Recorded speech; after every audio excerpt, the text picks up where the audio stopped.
Welcome to கர்நாடிகா reviews. நீங்க நம்ம திரை மெஷின் நிகழ்ச்சியில் எந்த படத்தோட கதையை பற்றி பார்க்க போறோம்னா, டைரக்டர் வெங்கட் பிரபு இயக்கத்தில் ஏஜிஎஸ் என்டர்டைன்மெண்ட் ப்ரொடக்ஷன் பண்ணி தளபதி விஜய், பிரபுதேவா, பிரசாந்த், மோகன் அப்புறம் சில பேர் சிறப்பு தோற்றத்தில் வந்து நடிச்சிருக்க த கோட் படத்தை பற்றி தான் பார்க்க போகிறோம். The GOAT, the greatest of all time.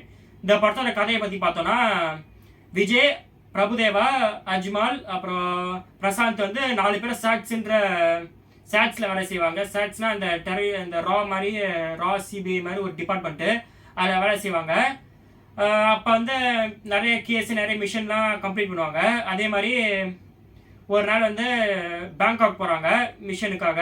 பிரபுதேவாவும் Vijay அப்புறம் அவரோட ஃபேமிலியாக வந்து ஸ்னேகாவும் ஒரு குட்டி பையனும் இருப்பான். தளபதி விஜயோட பேர் வந்து இந்த படத்தை வந்து காந்தி. அதுக்கப்புறம் பேங்காக் போனதுக்கப்புறம் அதனால் பிரச்சனை வரும். அவரோட பையன் வந்து செத்த மாதிரி காமிச்சிருவாங்க. அதுக்கப்புறம் செட்டு வெளியே போயிடுவார். அப்புறம் பார்த்தா அந்த பையன் வந்து வில்லன் கேங் வந்து எடுத்து வளர்த்து விஜய்க்கு எதிராக அனுப்புவாங்க. அதான் இந்த படத்தோடைய கதை. இந்த படத்தில் வந்து விஜய் வந்து 2 ரோல் பண்ணியிருக்காரு. ஒன்று வந்து காந்தி, இன்னொரு வந்து அவரோட பையன் சஞ்சய் இல்லைன்னா ஜீவன், அந்த மாதிரி கேரக்டர் நடிச்சிருக்காரு. 3ஆவதாக விஜய் அப்புறம் வருவார். இதான் இந்த படத்துடைய கதை. இந்த படத்தில் பாசிட்டிவ்ஸ்ன்னு பார்த்தீங்கன்னா, தளபதி விஜய் படம்னாலே டான்ஸு, ஃபைட்டு கண்டிப்பாக நல்லா இருக்கும். நல்லா பண்ணியிருக்காரு. இந்த படத்தினோட பாட்டுலாம் முதல்ல ரிலீஸ் ஆகும்போது கிரிட்டிசைஸ் ஆச்சு. இந்த பாட்டு சரியில்லாததுன்ட்டு விசில் போடு ஸ்பார்க் பாட்டுக்கலாம். அதெல்லாம் இப்போ தேட்டரில் உட்காந்து பார்க்கும்போது நல்லா தான் இருக்குது. ஓரளவுக்கு இம்ப்ரூவ்மெண்ட்டாக இருக்குது. பிஜிஎம்மில் நிறைய ட்விஸ்ட்லாம் வச்சுருக்காங்க. த்ரீன் டிவி வில்லனா காட்டுறாங்க, த்ரீன்ட்டு இந்த மாதிரி நடக்குது. படத்தில் நிறைய ட்விஸ்ட் இருக்குது. படத்தில் விறுவிறுன்னு எடுத்துருக்காங்க. முக்கியமாக சொல்ல போனால் ஃபர்ஸ்ட் ஹாஃப் விட செகண்ட் ஹாஃப் நல்லா இருந்துச்சு ஒரு விதத்தில். அந்த ட்விஸ்ட்டு, டேர்ன் ஓவரு, ஸ்பீடுலாம். ஃபர்ஸ்ட் ஹாஃப் பார்த்தீங்கன்னா கொஞ்ச நேரம் இந்த ஃபேமிலி என்டர்டெய்னிங்காக இருந்துச்சு. காமெடி சீன்ஸ் அதெல்லாம் வச்சு பண்ணியிருந்தாங்க. செகண்ட் ஹாஃப் டோட்டலாக ஜென்ரே மாறின மாதிரி இருந்துச்சு. அதெல்லாம் சூப்பராக இருந்துச்சு. இந்த படத்தில் ஃபர்ஸ்ட் ஹாஃபில் மட்டும் இல்லை, செகண்ட் ஹாஃபில் யோகி பாபு காமெடியாக இருக்கட்டும், அதெல்லாம் நல்லா தான் இருந்துச்சு.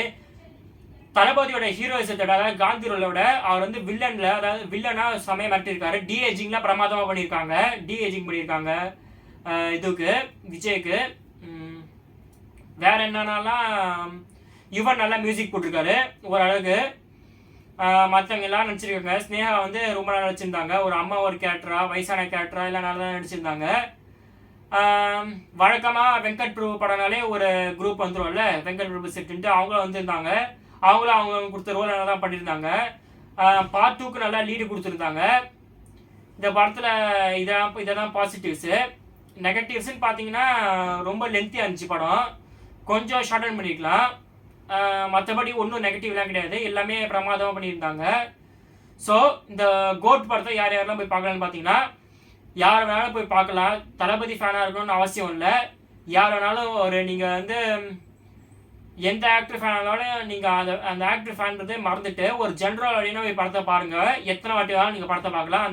அந்த மாதிரி படம் தான் கோட்டு. எதுவும் இந்த டிசப்பாயின்மெண்ட் எதுவும் கிடையாது. கொடுத்த காசுக்கு நல்ல ஒருத்தான படமாக வெங்கட் பிரபு கொடுத்துருக்காரு. So thank you.